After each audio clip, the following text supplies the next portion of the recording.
your headliner, Mr. Perry Kurtz, everybody. Keep it going. No, you need that high. Come on. Coming to the stage.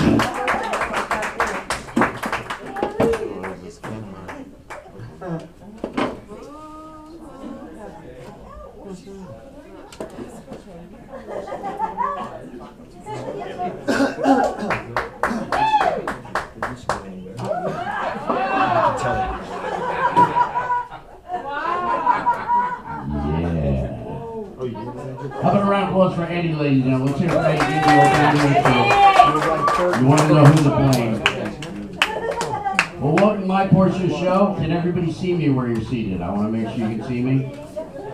All right, I'm visible. Yeah, Liberace's gone, but I got his jacket before they dropped him in there. So, on weekends, I rent myself out as a mirror ball. Let me tell you a little bit about me. First of all, my name is Perry Kurtz. That's Perry. I don't know if anybody remembers Perry Mason, Perry Como, Perry Winkle. My mother uses a medication called Perry Anal Cream. She has to tell me that every time I call her. I'm using Perry Anal Cream. Great, Mom. Great. There's a very famous female pop singer by the name of Katy Perry. Who said she's a woman, I'm a man. Don't make me prove that. I proved it last week. She looked down and said, oh, you're Jewish. Okay, any Jews here? Just me and Barry. All right? That's it. Any Jews? It all hold up your jewelry if you're Jewish. That's all right. I did a show and I said, there's any Jews here? And there were like 180 people and they all went. I said, let me guess, any Germans? They all went. That was great. Well, I'm driving a Volkswagen. I'm a Jew driving a Volkswagen. When I first got it, I started up and I went, I know nothing! And gas came out of the vent. So, very happy. But my shows are a little bit different than everybody else. I really have no material. I stopped writing many, many years ago. I just talk about my life. Whatever happens, I mean, at any point I can be talking about an older gentleman coming over, pouring some wine right in the front row as I'm talking, completely oblivious to what I'm saying, trying not to spill any, and then he looks around, and then he turns and he starts to go back towards the bar, really slowly checking the room out, and then he turns around and looks at me because I got caught. See, that's what I like to do. Let's have a round of applause for your proprietors, him and his lovely wife, for having this place, and allowing us to come in as a group, because some of you are not supposed to be seen together, from what I heard. This front table, you guys are not allowed to be together in public, right? You're on parole, so it's good to have you. It's good to see you back in men's clothes again. I mean that. But, sorry, I have no idea what I'm talking about. See, that's the way it is to me. I got into comedy back in 1974. I've been doing comedy for 41 years. I've never had a day job. This is the only thing I've ever done. And I make money doing this. Now I'm making most of my money entertaining seniors, like 80 years and up. And that's a difficult crowd to work, because a lot of them are in the back of the room snoring. You ever been sleeping on your back and you're waking up to a noise, you go, what the hell's that? And you go, oh, that's me, I'm sorry. With the old people, I walk up and I say, hey, I'm 64 years old, I'm not here to entertain you, I'm looking for a place to live. Usually one in the back goes, food sucks here, don't move in, you know, so, but yeah, all my life people told me, you're funny, you should be a comedian, and now I do this for a living, and I'm very happy to be doing this for a living. But my shows are about you. I want you guys to be part of my show, so I'm going to ask you questions, and I need a response. If your answer is yes, you don't have to put your hand up, you don't have to applaud. What I want you to do, if your answer is yes, very simple, make a sound popular in the Deep South. I want you to go, ee-haw! All right, so yeah, women just like it. Women just like to make noise. So on the count of three, everybody go ee-haw as hard and as long as you can. Ready? 1, 2, 3. Ooh, somebody's real happy she came. All right, good. First question, how many people are seeing me tonight for the first time? Okay. How many have never seen me before? I confused a couple people. Okay, well, simplify. How many people are here tonight? Yeah. How many don't know where you are? Right. How many really don't give a shit at this point? See, now I know what I'm working with at least. That's important. How many people are drinking tonight? How How many people are already drunk? Again, how many people still don't know? All right, that one lady in the back, the vegan back there. Yeah, I thought it was so great when they were doing jokes about vegans. She's back there getting pissed off. I'm a vegan, you stupid asshole. She didn't say that, but she was saying, I know you were thinking that. Are you the only vegan or are there other vegans here? Vegan! See, I'm amazed you had the energy to put your hand up. That's amazing. That's phenomenal. Thanks. There's a string attached to her. Barry pulls and the arm goes up like that. That's great. Oh, God. Well, like I said, I am 64 years old, and I'm happy to be alive. It's really weird when you get past 60, you wake up every morning the same way like I do. You wake up and you go, oh, I did it. All right. But I know I'm getting close, because one night I was sleeping, and I heard boo, and I opened my eyes, and the Grim Reaper's standing over me, and he goes, damn it, now I gotta come back. So I know I'm getting close. I'm getting really close. But I also have been married to the same woman for 25 years in a row. And you see, the women are happy. I say in a row, they go, good for you. And the guys are going, and you're still alive? Unbelievable, yeah. I met my wife back in 1990 online in the early days of computer dating. Now, in these days, you can see who you're going out with, who you're talking to. Those days you had to guess that they had a face. You know, you had no idea. And communications were so slow, we didn't have color, we didn't have pictures, we didn't even have, all we had were little black and white letters that were made out of dots that would build themselves dot by dot. That's how slow it was. I would type my name and it would go, doot, doot, doot, doot, doot, doot, doot, doot, doot, doot, doot, doot. That was the P alone. By the time my name finished printing on the screen, my wife made a sandwich, ate it, and digested it. So we talked on the phone. We started going out. In those days, I was working out regularly at the Comedy Store. Richard Pryor, some of my best friends that I've known for years were coming down there. Two of my best friends you probably heard of. One guy known as Rodney Dangerfield. He was a dear friend since '82. In 1984, I met Uncle Milty. And anybody hear stories about Uncle Milty? There's stories about him that he was, let's just say, very blessed. Yeah, well, here's the story about Milton, and he told me this himself. Supposing Milton has the largest, let's just say, manhood in the industry. And he's at a restaurant, some guy comes up drunk, and Milton's having dinner with his manager guy, goes, Milt, I'm bigger than you are, I'll bet you $1,000. And Milton goes, just get out of my face. He goes, nah man, $1,000, I'll bet you, I'll show you. Milt goes, get out here. And the manager goes, Milt, it's easy money. So the guy gets up, he unzips, pulls it out, and Milton's laughing, and Milton stands up, and his manager goes, Milt, just take out enough to win.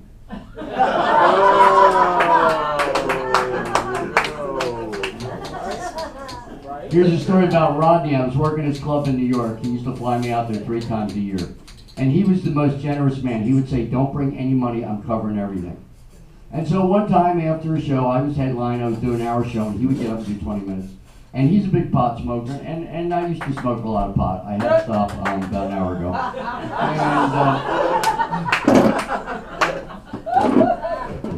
And so he says after the show, hey, let's go outside and smoke a joint.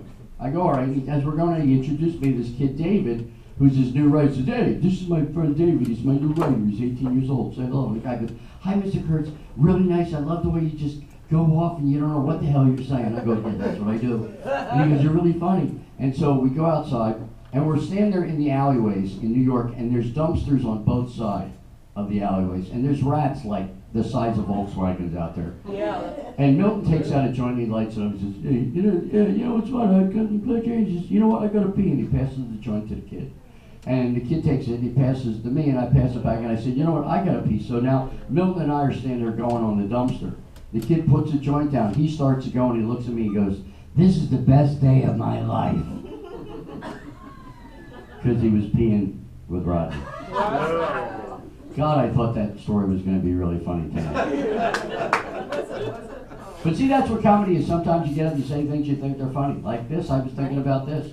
You know, we have technology these days where we can set off explosions wherever we want. We can make doors open electronically. You can control your thermostat with your cell phone. Why can't we make things happen like things fall off of buildings?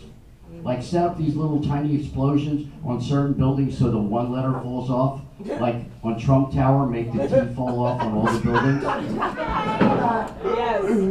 Welcome to Rump Tower. All right. I wrote that today. Thank you for the clap. That was great.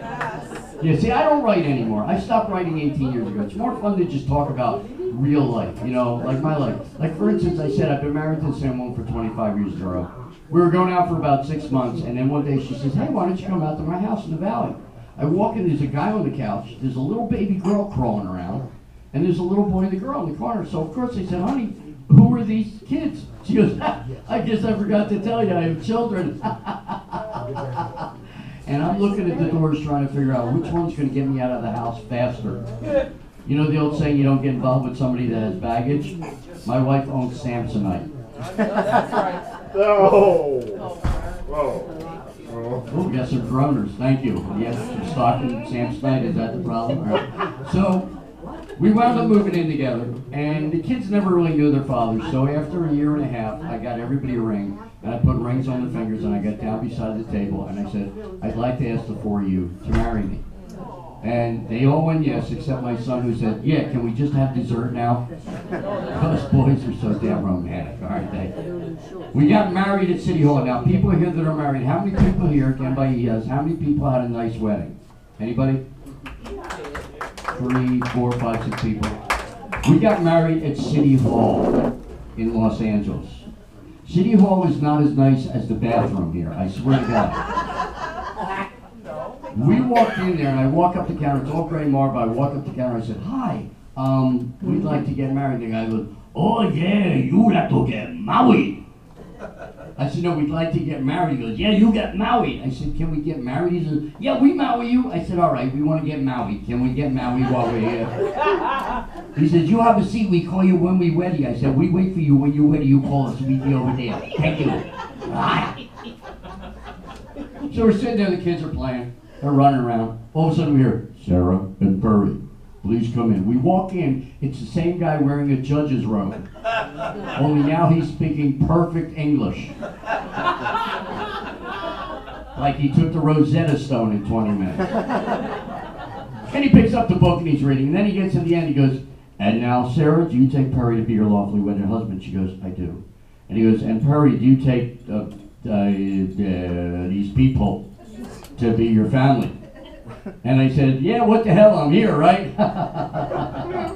Not a smart thing to do, guys, because women remember every stupid thing we do.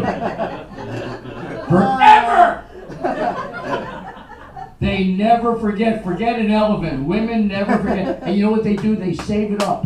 And they remember every stupid thing you do so they can shove it in your bag every time you do something else stupid. Which I'm hearing is about every 12 and a half hours from what I understand. About right? Sounds good? Yeah. All right. Obviously a woman relationship. Yeah, let's see that. That's good. Are you guys in love? Or are you just shacking up? You're in love? And he's just going, shacking up, man. Leave us alone. I'm trying to get some. Shut up.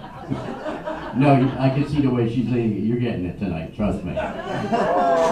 And when that moment comes, I want you both to yell my name, all right? Mr. Perry! Because if you think about me, it'll last a lot longer. So I don't know where this shit's coming from. This is just the way I am. I have no self-control whatsoever. Yeah. So we did get married. We hit the road. We went on the road. I was doing a gig, as we call it in the business. When you're getting paid, it's called a gig. So we went on the road, and we spent our honeymoon in, and it's a good thing you're sitting down, we spent our honeymoon in Barstow. We didn't even get to Laughlin, let alone Vegas. We were in Barstow. And it is a dump of a town. It's small. It's just a loop. You pull in and the sign says, welcome to, thank you for coming. There's so much inbreeding in Barstow, we met people who are their own parents. We had more teeth than everybody in town put together. Yep. Then we went on the road. We went to move to the South. My wife is from the deep South. Anybody here from the South? Really? Where are you from? Georgia. Georgia. And gentlemen, where are you from? Louisiana. Where? Louisiana. Louisiana. See that? Louisiana. They don't even say the L. They're very relaxed. Just Louisiana, man. Because they got the Mardi Gras. They get messed up for that whole month, and they don't remember shit the rest of the year. Where are you from? Louisiana? Somewhere. But see, I love the Southern accent. That's why I love my wife when we talk on the phone. I love the way Southerners sound because they enjoy talking. Out here, we're always in a hurry. We got to get the words out. They enjoy it. When they say hello, it's not just hello. They walk up and they go, "Hi, how are you? What's up?" They talk slow. They walk slow, they drive slow because they know they live in hell and they're probably never getting out. But my wife had a phrase, I'm sure you heard this, whenever she was going somewhere, she'd say, "I'm going over yonder." You ever hear that phrase? Yonder? I've looked at 157 maps, there's no place called yonder. I don't know where the hell she went, but she always came back. So we moved out there. Went to Spartanburg, that's where my wife is from. We lived right across the street from her father. A good old Southern boy named Jimmy. 6'7". Drinks. Surprise! And he had a party on his back property, out on his giant lawn, which was 2 acres, for the whole neighborhood. He had barbecues. He took oil drums, 5 oil drums, cut them in half, and made 10 barbecues. That's how much food he cooked. And then he introduced me, he said, "Hey everybody, come here, come here, come here. Hi, hi, hi, hi, come here. Come here. Come here. Come here." And everybody gathered around. There's like 200 people there. And he says, "Hi everybody, I want you to meet somebody." He walks over, puts his arm around my head because I'm like this tall to him. He goes, "Hey everybody, this is my new son-in-law. His name's Perry. He's a real Jew boy." And the whole bunch of people all did the same thing. They all went. I do this one. One actually walks up and he says, "I've never seen one of you before." I said, "Good, I'm leaving this party while I can." This is... So we traveled around the country. The kids got bigger and bigger. She had 3 kids. They're now 31. They are 29 and they're 25. 31-year-old lives out here, and I don't know. You guys are anybody ever listen to KCAA radio, AM radio, 10:50 in the morning? Congratulations. Well, you can listen for me. I do a show with Gary Garver. The guy who used to do the interviews for Howard Stern. I do the show every Thursday and Friday, and we get pretty crazy on there. We had Gloria Allred on there 2 weeks ago. So on the air, I'm asking her, "So what's Bill Cosby like?" And she's going, "I can't talk about it." "No, really, is he cool?" She goes, "I can't talk about it." We get off the air, she gets on the phone, she goes, "What are you, fucking crazy? I can't talk about him, he's an asshole." Otherwise, it was a surprise. And I actually knew Bill back in the early 80s when I was up in San Francisco. I got to have dinner with a bunch of celebrities once a month, and Bill was one of those people, and he was very nice to me. He used to bring in cigars. I remember one time he put a cigar in my mouth, and well, I think it was a cigar. It's all very gray now. Sorry, I had to slip that one in there. I saw that coming. I said, "Don't say this. Don't." But uh-oh. You going to pee? You going out back? Had enough? Enough of this shit. I'm getting the hell out. That's right. By the way, this is the bathroom. If you do need it, please lock the door, okay? I did this at a restaurant. I walked in the bathroom. They were both, I didn't look at the labels, and I walked in and I was peeing, and a lady walks in and says, "Sir, this is for women only." I said, "Don't yell, so is this." She looked down and says, "I can't see what you're talking about." Save yourself from embarrassment. You guys are great. This is terrific. So I know you guys are drinking. I just want you to know that when you leave tonight, a lot of people will be driving drunk. So please drive as fast as you can. It's much harder from the hitch you that way. I myself do not drink. I stopped drinking in 1974. All right. And I figured out I've saved about $350,000. I should be a lot more wealthy than I am now, right? But I'm wealthy in what I do. I'm doing what I love. I got great kids. And I have another one that we're going to be talking about soon. But the thing is, back in 74, I grew up in Philadelphia. Anybody from Philly? Jersey. Jersey, that's close. All right. Very close. Yeah. Philadelphia and New York are very similar, but people think they're next to each other. They're 93 miles away. And the difference between a New York mobster and a Philadelphia mobster is the way they collect. In New York, when you owe them money, they go, hey, hey, hey. In Philadelphia, they add a little head motion. It becomes, hey, hey. And it turns out we're all afraid of roosters. That's what that is right there. My mother's back in Philadelphia. She's 85 years old, and I believe she's getting dementia. Do we have anybody here with dementia? I just want to know if I can repeat myself in 10 minutes. Yeah, my mother I called her up one time. I say, hi, Mom. She goes, who's this? I said, it's Perry. Perry? I have a son named Perry. Yeah, Mom, this is your son. This is Perry. Oh, great. Who's this? This is Perry. Wait a minute, my son's named Perry. Yeah, Mom, this is Perry. Did you already call me? Mom, this is Perry, I am your son. Oh. Is Perry there? Mom, this is me, I have a brother named Victor. You know Victor too? And this goes on and on forever. So now I just go right to it. I go, Mom, did you eat today? And she goes, let me look in the sink. Because that's the way it is with older people. When you are living in these senior homes, life means nothing. These people get dementia because they're bored out of their mind. That's the problem. And I always tell them, keep yourselves active. Talk to people. That's important. We lose that ability. And now with cell phones, have you ever seen a teenager or a young person walking down the street? They all look like this. I'm sorry, I didn't see you. You ever see a teenager walk onto a car and do that? Yeah. You know, I love doing that, just stopping and watching them fall across the hood. You gotta have some fun these days. Yeah, but as I said, I am very happy with my family. I got great kids. And listen, on Thursday, Fridays, KCAA AM, and it's also on FM. But my wife gave me a big shock about, almost 12 years ago. She took me in the bedroom, which was the first shock. And she says, I've got some good news for you. And I really said, really? What did I do? And she says, you did good. I said, what? She says, I'm pregnant. And I looked at her and said, any idea who the father is? I was 53 years old. I didn't think I had anything left on my body except dust. She says, no, you're the father. I said, really? And she walked out of the room, and I sat there in shock going, oh my God, I'm going to be a father. I'm in comedy clubs. I'm going to be out every night. And I just was freaking out. And then 5 weeks before the baby was due, my wife was having horrible pain, and that vein in her head was popping out. And took her to the hospital, and the doctor said, Mr. Kurtz, we've got 20 minutes to get the baby out of your wife, or she's going to die.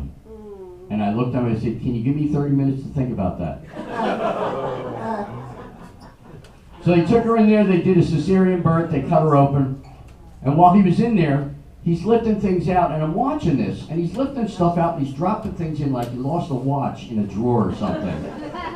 And he's talking to the nurses about renting cars to go to Vegas. No, I got an Enterprise card, it's in my wallet, use that. They took her out, they gave her to me, and I looked in her eyes and I started to cry. I can't believe I got a baby of my own. And you know, those of you that have children, I'm sure you remember when you saw your first child and you looked into their eyes. There is nothing more beautiful in this whole world. It's more beautiful than all the sunsets, all the sunrises, all the roses, all the money in the world. It's more beautiful than any of those things, and I started to cry. And he said, do you want to cut the cord? And I said, is something plugged in?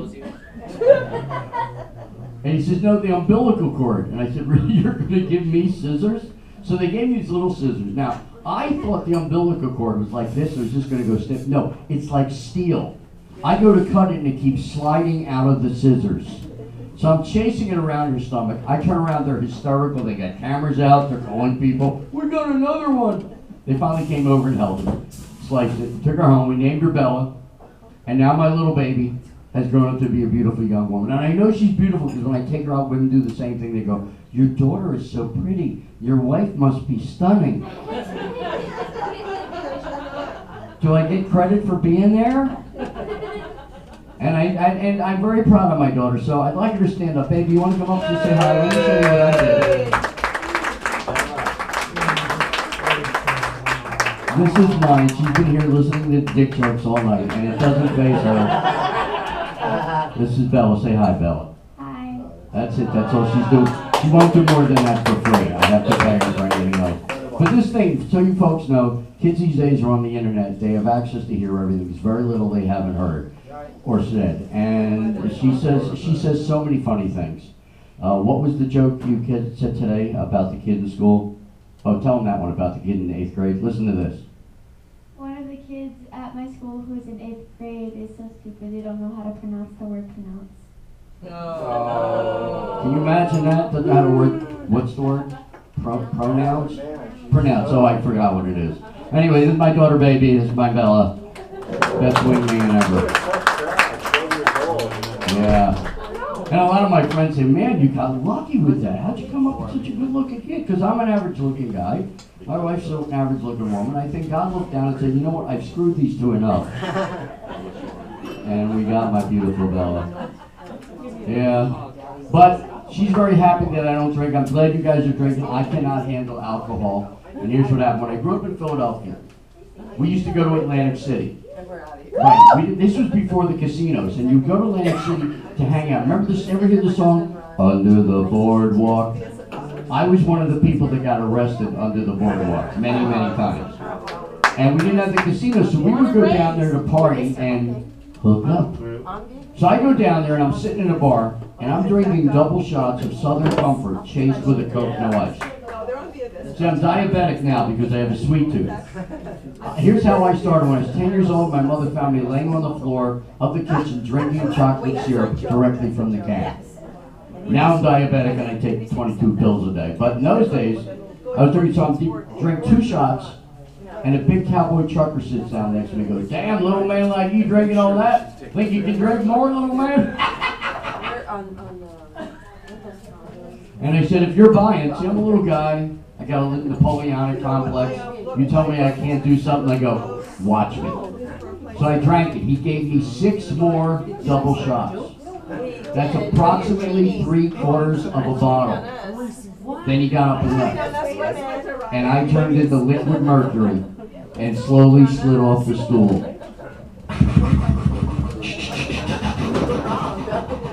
Until my face hit the floor. And I'm laying there saying the same thing every drunk man says when he's drunk. I'm drunk as hell. It should be easy to pick up a woman now. Why is it that guys think they're sexy? Because they can mumble and drool at the same time. You walk by, hi, how you doing? I'm sorry. So I go across the street. As I'm crossing the street, I get the drunk stumble against the invisible wall. Have you ever seen that? Where they're walking and they're falling and they fix it and they go.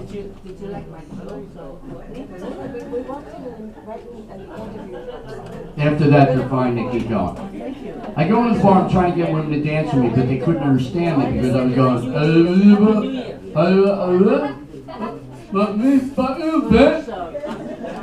thanks for getting that. I'm glad you figured it out.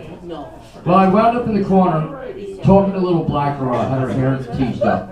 And she was just staring at me. She wasn't responding, just staring at me. And I thought I was doing well for a while. And then I said, she's not talking to me. I wandered out of the club. I crossed the street. I was standing on the end of the dock, looking down at the cold Atlantic Ocean. I was watching the waves come up, and I was crying, nobody loves me. I don't want to go on anymore. And I stepped off the dock. What I didn't see sticking out 6 feet down was another dock in the dark. I landed on it, smashed my head on a pipe, knocked myself out. Is that Peter? Yeah, I woke up in jail the next day. My friend bailed me out. I got a knot on my head the size of a baseball.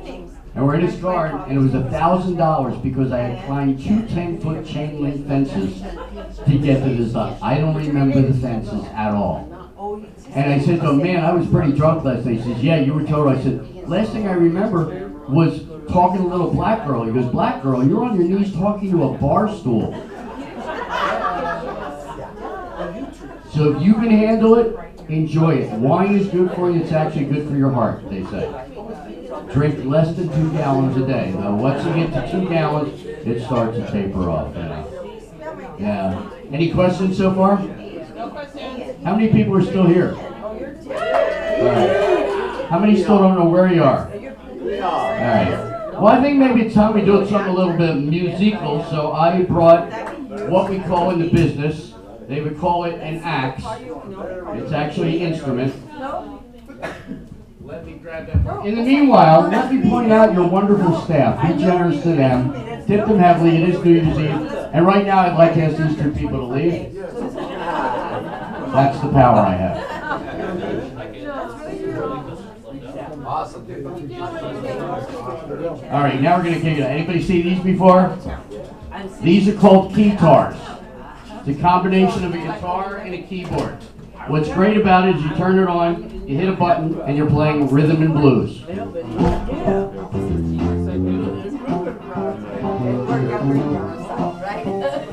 older and over there now, hamper, right? And when you're done with the song, you hit one button. That's funny. Is that cool? It's better than a band because number one, you don't have to transport it around other than throw it in your trunk. You don't have to feed it, buy it drinks, or let it use the bathroom. You shove a couple batteries in it, it's happy. So what I want to do with this is I want to close with a song, and I want you guys to help me out. The song is called Louie Louie. Does anybody remember it? Yes. Yeah. See, the thing is, nobody remembers the lyrics of the song. Because when they sang it, they admitted they were drunk off their ass. So when you think of the song, people think of but the lyrics that you get to sing is Louie Louie. Oh, baby, we gotta go now. Ay, ay, ay, ay. And, well, I'm just gonna show you what I like to do.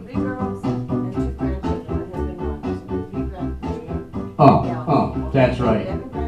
Yeah, I thought I could start out singing, but I figured, what the hell? I figured I'd get up and I'd do a little bit of rapping because, you know, that's something that I do well. Just a couple minutes, there were two people sitting there and two over there by the door. They said, screw this shit, we're getting up, we just can't take it anymore. They got up and they split. You think that I really care? I don't. I'm glad that you people are still sitting right there. Come on, a little. Oh, baby, we gotta go now. Ay, ay, ay, ay, oh, baby, we gotta go now. That's right. Earlier. Yeah, now, earlier we had a man named Peter Chen. He's Asian, so you're probably ready to eat some fruit again. There's a joke that I just had to do. I can't control myself. I just opened myself up for you.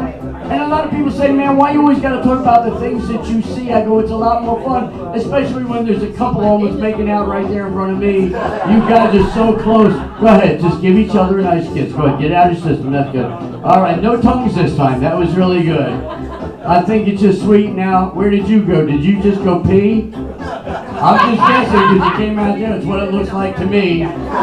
Was there paper inside? I know it's kind of hard when you don't because you have to run back and forth and air dry. And I know you don't. So, Louie Louie. Oh, baby. We gotta go now. Ay, ay, ay, ay. Louie Louie. Oh, baby. We gotta go now. Yep. Now, sometimes I rap really fast about people and what I see, like this guy just turned over there and kissed her, even though I said go ahead and kiss her, it's all right with me. And she took her arm off of him, and now she's sitting there and she's going to lean back. And then the blonde over here, she says she's getting up, and she walked right to the back. I guess she's got a phone call, she's going outside because she's going to take it. And you just better be good, man. Don't break it. Oh, Louie Louie. Oh, baby. We gotta go now. Ay, ay, ay, ay, Louie Louie. Whoa, baby. We gotta go now. Yeah. All right, now I'm gonna do my big closer. Remember, I am a trained professional. Do not try this at home. Here we go. Oh.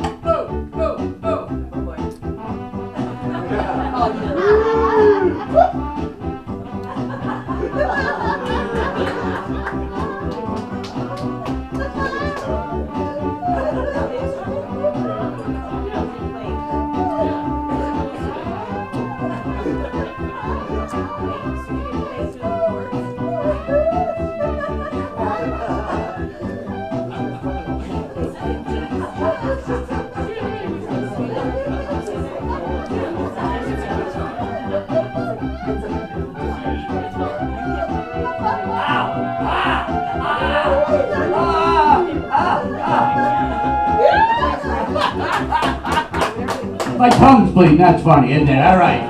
I can't feel my tongue and I didn't even get to use it. Damn. Last time, come on, Louie. Oh, baby, we gotta go now. Ay, I said a Louie.